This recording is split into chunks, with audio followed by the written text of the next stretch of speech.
What's going on, y'all? Thank you for checking in to Khaliis Take. You know what to do if you haven't already. Hit the like, subscribe button. Also hit the notification bell just so you can get the newest and the bonus content first. But hey, let's just go ahead and jump right in.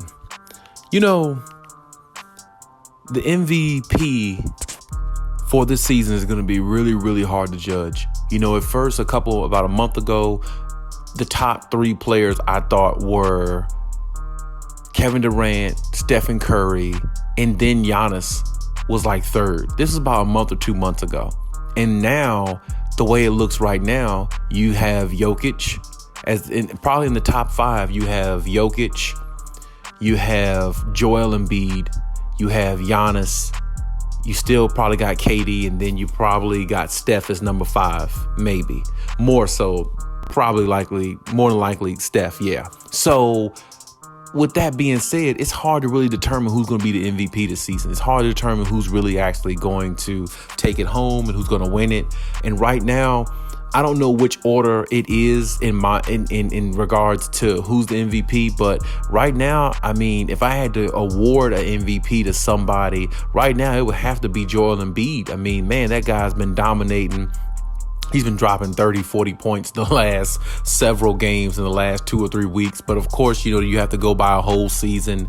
And, you know, underratedly, you could say Jokic might be in the number one spot, you know, just by default or with numbers, because Jokic is like 26 and 13 and like 5. And, you know, Joel Embiid is like 28, 10, and 4, which, you know, of course he scores more, but Jokic has more average and more rebounds, and Jokic is more likely to average or come close to averaging a triple-double more than any other players on the list. And the way Joel Embiid is playing right now is definitely has to be noticed and definitely has to be looked at. Giannis is still playing well. And like I said, KD is definitely right up there as well. I'm not too sure about Stephen Curry myself. I wasn't too sure on him in the beginning of the season as far as the MVP, because I just know Steph flames out at some point. He does it in the playoffs at times. And besides maybe those 1 or 2 years, I think several years ago when he was really on fire back then, you know, I've seen him flame out quite a few times, but he is a great shooter, and I definitely, you know, wouldn't be surprised if he won an MVP again or something like that, because he's definitely good enough because he's done it before. But at the same time, I'm just not sure with the way he's been playing the last several weeks to a month. I'm not sure if he actually has a chance to win it, but I mean, anything can change depending upon, you know, how he rebounds and everything like that. He definitely had a good game, or a pretty good game last night against the Timberwolves, but that is the Timberwolves. But at the same time, you know, right now it's really hard to judge. I mean, at the end of the season, it is very possible Jokic could win it again. It is very possible. But if I had to put my money on one player right now who I think that could win it at the end of the season, I probably would go with KD or Greek Freak, just because they stay healthier lately. I'd say they've been staying healthier more than Joel Embiid. Joel Embiid has always been a good player to me, but health has always been an issue for him.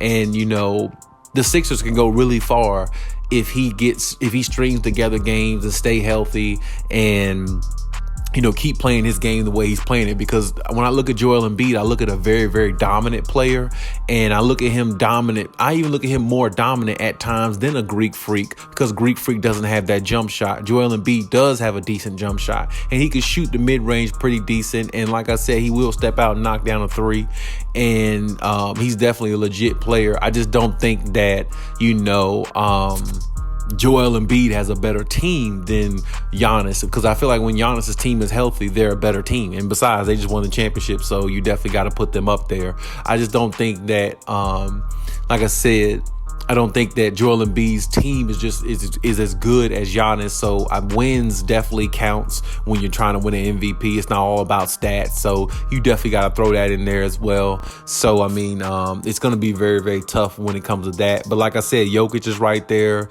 You know, you could throw KD in there. Steph is probably number 5, maybe. Maybe you might throw DeRozan in there. I forgot about that. So DeRozan's been playing lights out. Got to give him some credit too. I mean, the Bulls did have the number 1 seed for for a stint there. Then Zach LaVine went down for a little bit. So, I mean, that kind of like altered their, chances of keeping that number one spot. So now the Miami Heat has it. But still, DeRozan's been a monster this year. He's been knocking down big shot after big shot, game-winning shots, no problem. He's got them. He's definitely done big things for that team this year. But he has some really good help on that team, too. I mean, Zach LaVine can possibly be an MVP candidate one day. That dude is super talented.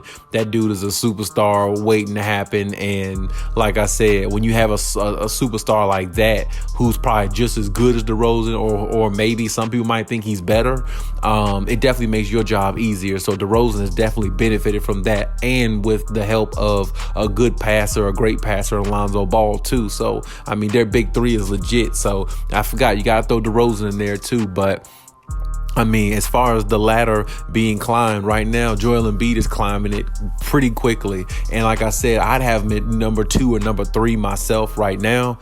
But at the end of the season, like I said, it's going to be tough. But if I had to give it to somebody at the end of the season, which we will see, but I would go with Greek Freak. Because like I said, I think his team is overall better than a lot of other teams. I think his team is better than the Nets. I mean, at least as of right now, because with the Kyrie thing, I mean, the only playing road games, I don't know how that chemistry thing is really going to build like that, but we've never seen nothing like that before, so who knows how that's going to turn out. And on top of that, like I said, it's all about winning too. You can have great stats, but your team got to be winning. So if hypothetically, let's say at the end of the season, if the Bucks have the best record, of course, Giannis is probably going to get it because, like I said, his numbers are staggering, and he's averaging around 28, 29 points a game, with double-digit rebounds as well.